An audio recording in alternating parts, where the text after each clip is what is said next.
जब से हमारी दुनिया बनी है, धरती पर 87 लाख से भी ज्यादा जीव जंतुओं का जन्म हो चुका है, लेकिन हम इंसान इनमें से मात्र 12 लाख प्रजातियों को ही जान पाए हैं। बाकी के 75 लाख प्रजाति ऐसे थे जिनके बारे में हम कुछ नहीं जानते।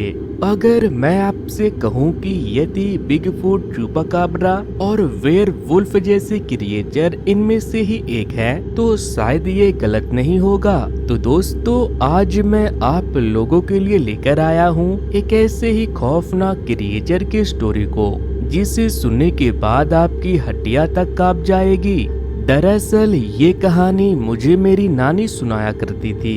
ये कहानी 60s की होगी। उस वक्त मेरी नानी की उम्र 14 से 15 साल की थी। नानी अपने माता पिता के साथ कोलकाता शहर में रहती थी। नानी बताती है कि एक बार वो अपने बुआ के घर गई थी। उनकी बुआ बिहार के शहर गया से तकरीबन 20 किलोमीटर के दूरी पर रहती थी। उस वक्त एक शहर से दूसरे शहर तक जाने के लिए ट्रेन का ही इस्तेमाल किया जाता था। नानी ने बुआ से एक ऐसे जीव के बारे में सुन रखा था जिसे बुआ के गांव वाले किच्चिन कहते थे। वो गांव में मौजूद महुए और ताड़ के पेड़ पर रहती थी।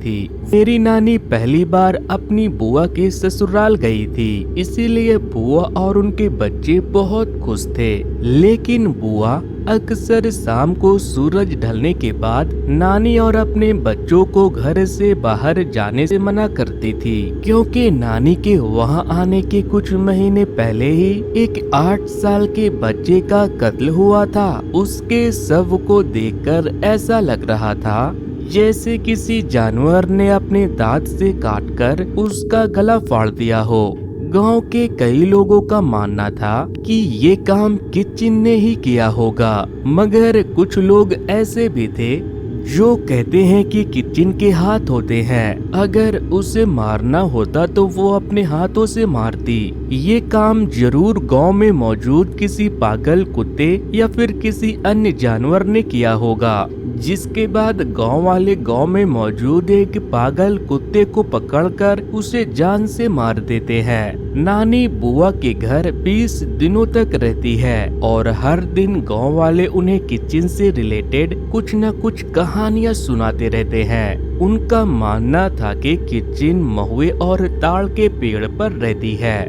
वो शायद दिन को ढंग से देख नहीं सकती, इस वजह से वो दिन में छुपी रहती है। कोई कहता है कि किच्चिन ने उनके मुर्गियों और बतखों को खाया है, तो कोई कहता है कि किच्चिन ने मुझसे तंबाकू मांगा था। एक आदमी कहता है कि एक बार रात के वक्त किच्चिन ने उसे मारने के लिए उसका पीछा किया था। नानी को भी उनके बातों पर यकीन होने लगता है, क्योंकि एक साथ इतने सारे लोग एक जैसा झूठ कैसे बोल सकते थे। फिर एक दिन शाम के वक्त नानी के पिताजी उन्हें लेने के लिए कोलकाता से गांव आए।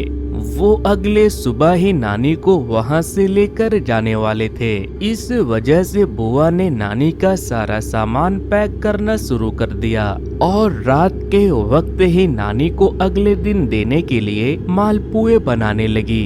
बुआ और नानी मिलकर घर के बाहर खुले आंगन में रात के लगभग 11 से 12 बजे मालपुए बना रही थी, क्योंकि बुआ के ससुराल वाले और नानी के पिताजी घर के अंदर सो रहे थे। उन्हें चूल्हे की आग और धुओं से सोते हुए कोई परेशानी न हो, इसीलिए बुआ ने अपने आंगन में ही चूल्हा जला दिया था। बुआ खौलते हुए तेल में मालपुए छान रही थी और तभी उनके घर के बाहर बने बांस की छोटी हाइट वाले दीवार को फांदकर एक जीव अंदर की तरफ आने लगता है। उसने अपने हाथ में एक बड़ा सा पीतल का कटोरा पकड़ा हुआ था।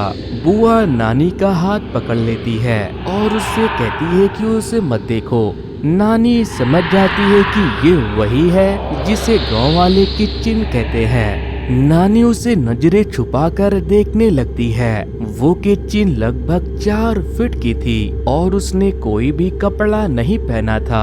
शायद वो फीमेल थी, शायद वो बूढ़ी हो चुकी थी। उसकी स्किन बॉडी से 2-2 इंच तक नीचे लटकी हुई थी और उसके हाथ और पैर पीछे की तरफ मुड़े हुए थे।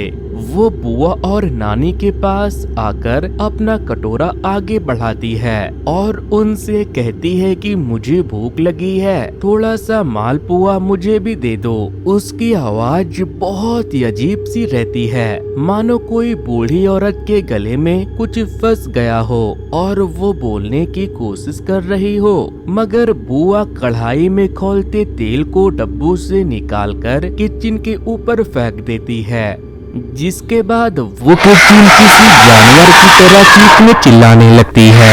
बुआ जैसे तैसे नानी को लेकर घर के अंदर चली आती है और घर को अच्छे से बंद कर देती है, लेकिन बुआ किचन के पीतल के कटोरे को भी अपने साथ ले आई थी, जिस वजह से किचन जोर जोर से उनके घर का दरवाजा पीटने लगती है, जिससे घर के और आसपास के लोग भी जाग जाते हैं, जिस वजह से किचन वहां से भाग जाती है। घर के लोग बुआ को डांटने लगते हैं कि उसे इतनी रात को बाहर जाने की क्या जरूरत थी, जिसके बाद बुआ उन्हें सारी बात बताती है। सब लोग बहुत डरे हुए थे। उस रात को उनके घर का कोई भी आदमी सो नहीं पाता, पर बुआ ने किचन के साथ ऐसा क्यों किया था? नानी जब उनसे इसके बारे में पूछती है तो बुआ नानी को बताती है कि अगर वो ऐसा नहीं करती और उसे मालपुआ दे देती तो वो उसे खाकर उनसे और मालपुए मांगती,